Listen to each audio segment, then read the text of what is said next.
Untuk peminat Realme mesti tahu kucing yang comel ini adalah maskot dari Realme, nama dia Realme. Hari ini Realme ada hantar saya satu Realme yang Game of Thrones Edition. Jom kita unbox. Okey, so nampak kotak dia pun cantik. Sini ada tulis Game of Thrones Realme. Okey, tapi sini kita nampak on your real power.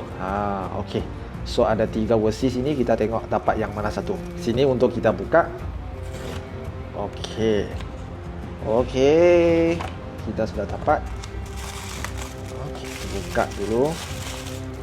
Oi, tangan sudah patah. Jom, kita pasang balik. So yang saya dapat ini adalah yang second punya ini, Daenerys. Ingat yang boleh dapat ini lebih handsome sikit. Okey, so kita tengok yang ni original dan yang ni version Game of Thrones.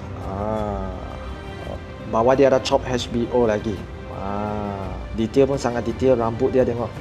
Dengan dia punya glove, tangan, glove. So itulah dia maskot Realme Edition Game of Thrones. Tapi hari ini bukan saja nak bagi tahu tentang maskot ini, nak bagi tahu juga 8 hari bulan Oktober ini Realme ada keluar phone yang terbaru, Realme 15 Pro Game of Thrones Edition. So jangan lupa stay tune for the full review.